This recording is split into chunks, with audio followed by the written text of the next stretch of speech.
far as, you know, if we cut a tire, if I start feeling anything funny, I'll let you know. But we'll just kind of ride it out here for right now. Okay, 10-4, you just keep us posted as to how long you think it's going to be. We need a couple of 3 laps before you think it's going to go green. So the conversation between Jim McGee and Scott Pruett. Here come the contestants from last week. Combatants. Bobby Rahal, this may give us an idea of what happened there.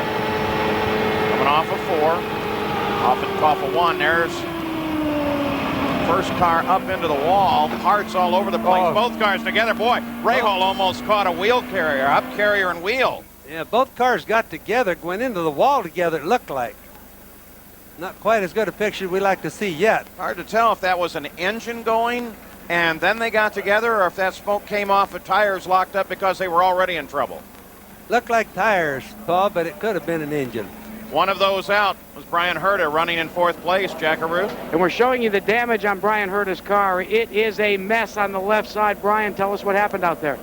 Well, I saw a little smoke. I think Adrian blew an engine, and it looked like maybe Danny was up there. They collected each other. They had nowhere to go, and one of their wheels came back off the wall and bounced right at me.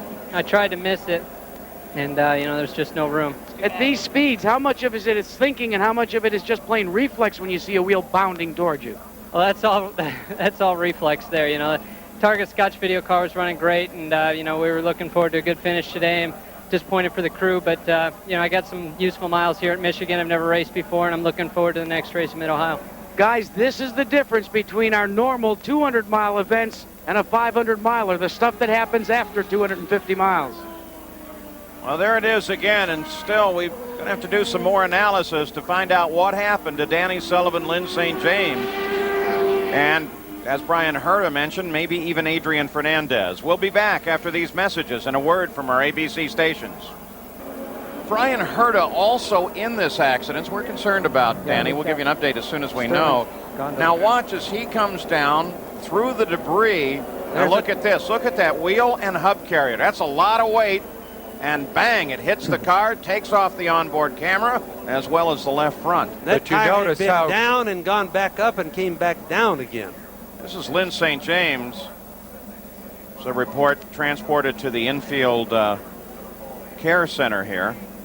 And she's moving around, but obviously they want to take a look at her. So that was a whale of an impact, and they're very concerned about Danny Sullivan. There was several questions about whether or not any parts of the car might have gotten into the cockpit. We took a look at that possibility, and it doesn't seem to be a reality.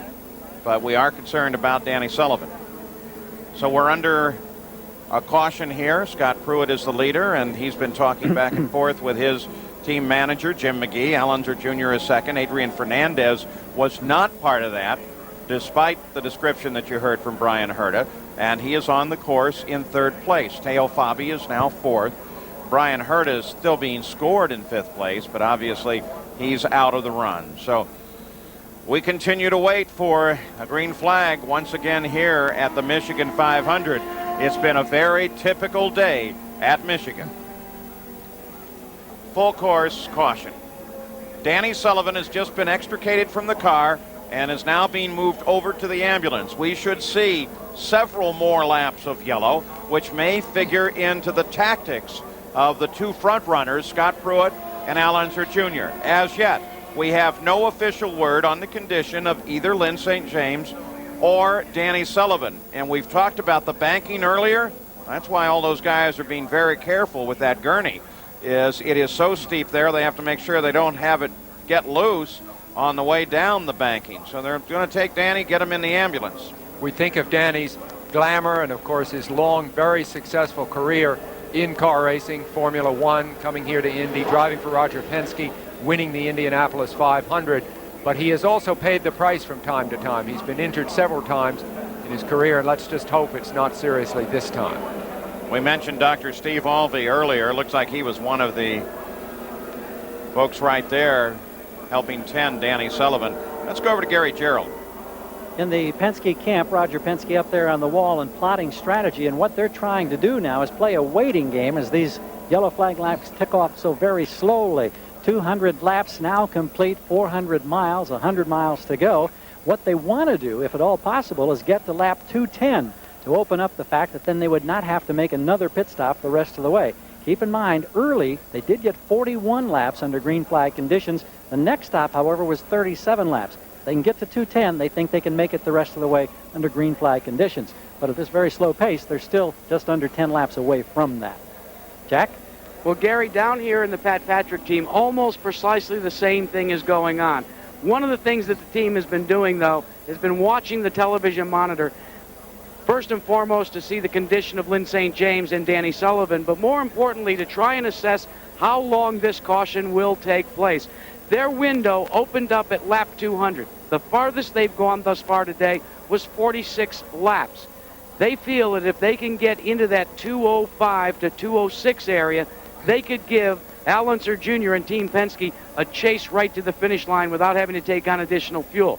Now, one of the things to remember when we go back to green flag racing is listen to the onboard radio, because the team will say, go to 7 o'clock, go to 6 o'clock, go to 12 o'clock.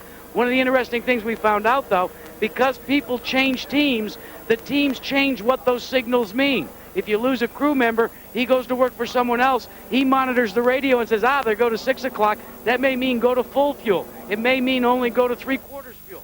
All kinds of tricks and all kinds of things up people's sleeves here. This is what makes the pit strategy so very important. Well, we're still waiting for the preliminary medical report. Shit to sweep up after they get the car gone. They've been working on cleaning up a lot of that stuff except for what's right underneath the car. It looks like there's oil and water and such, so it's probably going to be, another little bit. I can't see until they get the car up off the ground how much crap's underneath it. So that's Scooter talking with Jim McGee as they try to anticipate when this caution period will be over and when they will be able to do their final stops. We'll be back. Back at the Michigan 500, after 200 laps, 12 cars out of the race, 14 still running. Scott Pruett, the leader, the average way down now with 5 caution periods. 8 leader changes, 8 different leaders, 16 changes. Cars out of the race, well, fairly extensive. Attrition here is always a factor. Guerrero, Andretti, Raul Boesel, Paul Tracy, Parker Johnstone, Andre Ribeiro, Hiro Matsushita with that accident, Eddie Cheever with the transmission. Eliseo Salazar had the engine go and then got up close to the wall, didn't quite touch it. Lynn St. James, Danny Sullivan, and Brian Herta in the incident that has created this caution period. And as we take a look at the full field rundown, Adrian Fernandez up there looking good. Scott Pruett and Al Unser Jr. It's going to be a battle to the finish. There's no question about that. And Teo Fabi, who started there in the middle of the front row, fell way back in the field, is now working his way up, as opposed to, say, Emerson Fittipaldi, who has been steadily marching forward in this field. So that's your full field rundown. And let's go to Gary Gerould. Just outside the fence here at the safety center in the infield is owner Dick Simon, concerned, of course, because already today you've seen 2 of your drivers experience problems, walk away. Tell us about what happened with Lynn St. James and if you've had any conversation with her.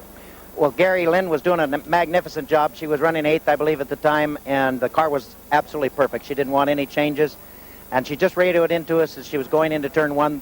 I believe the engine is going to let go, and it did.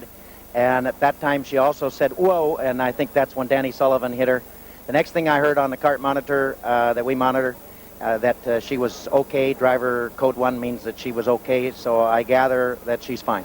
Okay, we appreciate that, and we'll stand by, and when we have further word relating to either Lynn or to Danny Sullivan, of course, we'll pass it on, Paul. Well, that certainly clears something up, and that is which car may have, in fact, had a blown engine. We had speculated it was Lynn St. James, but that testimonial there by Dick Simon certainly tells us that the facts were that she did have an engine go, and Danny Sullivan apparently became involved immediately thereafter. So that's the story on the accident that we have at this moment. You're looking down from the Goodyear blimp, the Spirit of Akron, which continues to give us shots high over this track, some great coverage shots, and helps explain some of the situations here, though not the last one. So Scott Pruett, his friends call him Scooter, is out in front. Al Unser Jr. lined up just behind him. Bill DeFerrin's going to be in the middle of this too, and he's been running at the same pace with the leaders. We'll keep Scott's radio open and continue to monitor the radio traffic, by permission, of course, of the team, between Scott and Jim McGee, the team manager. Now, most likely, let's watch. The guys are still cleaning up the racetrack, Paul.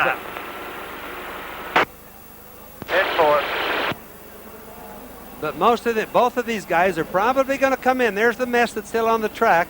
Now just watch. Both Pruett and Little Al are waiting to come in the last minute that they can go, because they'd like to get as close to the end of the race on this last stop. We think they can do about approximately 40 to 43 laps on a full load of fuel. And Jack Arute, Adrian Fernandez looking pretty good with 45 laps to go. And you know, we talk about the good old days. Let's talk about Rick Gallis as well. He's put an ace face up on the deck here as well, because he is going to call his third place driver onto pit road first of the leaders, thinking that maybe track position will help him just a little bit. They really feel like they have a chance to win this race. They've been talking to Adrian throughout this caution period, trying to pump him up, trying to literally get him to visualize what it would be like to go to victory lane. It's a little bit of cat and mouse down on pit road right now, guys. Everybody's monitoring everybody else, trying to see what's going to happen. Adrian's coming in right now. Exactly. So this is the first roll of the dice. Fernandez will be the first, and now the conversation will pick up with Pruett and Al Unser. They'll have to determine, based on what Fernandez has done, whether they want to come in. Now, the word I just got, as far as Scott Pruett is concerned, they're going to stick close to their original plan and come in on 207 or 208. That's next time around or thereafter. Yeah, exactly. This is the 206th lap, still under caution. So Adrian has his fuel, and he'll rejoin the pack. There's still some dust on the course out there from the accident, so it's a little bit longer for the cleanup. Fernandez had a weak early part of the season, but he has come on extremely strong in the last half dozen races with a couple of 6th places, a 7th and 8th, the 12th last week. He had trouble right at the end, but this man is very competitive at this point in the season. All right, let's listen to Scott Pruett and Jim McGee. Set the fuel at 12 o'clock now, so when you leave, you're in good shape. Be pitting this lap then, right? Lap, and then it's going to go green right after this lap, so you've got to get out and get to the end of the field. So put it at 12 o'clock, the fuel. Remember that voice of Jim McGee. He masterminded. You want to make sure you reset your meter. You got a clean pit in. And there he goes, second card laid, Jack Arute, as Scott Pruett comes in and Al Unser Jr. comes in right behind him. That's the rule. Follow the leader. Jack Arute? Well, and they have run the string as far as they can, because we have gotten the signal, looks like 1 to go before we go back to green. Both cars getting service at this time. You can't ask for two better crews. Al is the first one down and out, but he is further back pit road, so it'll be a drag race to the end of pit road. But Al beats him. Now let's just see if they violated the speed limit. That's the big problem all the time, black flags. Well, they've got a button on the steering wheel which can keep the speed down if they remember to push it. I haven't heard of battle. I haven't heard him use this.